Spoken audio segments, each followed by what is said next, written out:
জাতীয় আন্তর্জাতিকভাবে যারা শেখ হাসিনার পতন মেনে নিতে পারেনি তারা পার্বত্য অঞ্চলকে পরিকল্পিতভাবে অস্থিতিশীল করার চেষ্টা করছে বলে অভিযোগ করেছেন বিএনপির সিনিয়র যুগ্ম মহাসচিব রুহুল কবির রিজভী।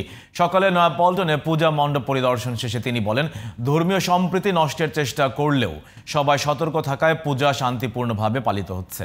আরো জানাচ্ছেন মনিরুজ্জামান। শারদীয় দুর্গাপূজার মহানবমীর সকালে বুধবার রাজধানীর পল্টনের মণ্ডপ পরিদর্শন করেন বিএনপির সিনিয়র যুগ্ম মহাসচিব রুহুল কবির রিজভী। এ সময় তার সাথে অঙ্গ ও সহযোগী সংগঠনের বিভিন্ন পর্যায়ের নেতাকর্মীরা উপস্থিত ছিলেন। পরিদর্শন শেষে হিন্দু সম্প্রদায়ের সাথে মতবিনিময় অনুষ্ঠানে রুহুল কবির রিজভী অভিযোগ করেন, পার্শ্ববর্তী একটি দেশ শেখ হাসিনাকে আজীবন ক্ষমতায় রেখে তাদের দাদাগিরি ধরে রাখতে চেয়েছিল, সেটি করতে না পেরে ষড়যন্ত্র করছে।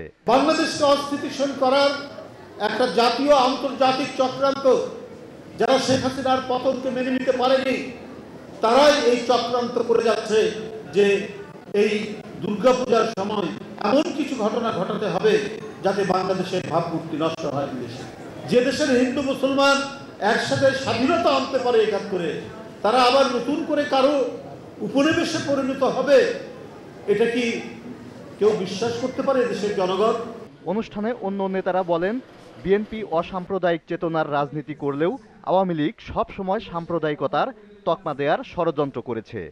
বিএনপির সাথে যেন হিন্দুর কোনো সম্পর্ক না থাকে, এ কারণে বিভিন্ন সময় তিনি বিভিন্ন নাটকীয় পর্যায়ে নাটকীয়ভাবে অনেক অপকর্ম করে আমাদের কথা বিএনপির বিরুদ্ধে মামলা দিয়ে অনেকে সাজা দিয়েছেন। এদিকে জাতীয় প্রেস ক্লাবে এক আলোচনা সভা শেষে বিএনপির স্থায়ী কমিটির সদস্য ডাক্তার এজেডএম জাহিদ হোসেন গণমাধ্যমকে বলেন, আওয়ামী লীগ নিয়ে প্রধান উপদেষ্টার বক্তব্যে নতুন প্রশ্নের জন্ম দিয়েছে।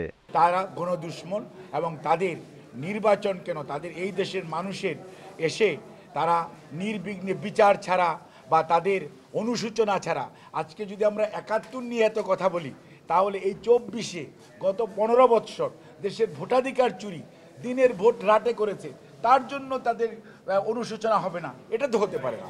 গণহত্যার দায় থেকে আওয়ামী লীগকে মুক্তি দেবে কিনা সেই সিদ্ধান্ত দেশের জনগণের বলে মন্তব্য করেন ডাক্তার এজেডএম জাহিদ হোসেন। কাকে গ্রহণ করবে বা করবে না, এটা জনগণের বিষয়। Moniruzzaman, GTV news, Dhaka.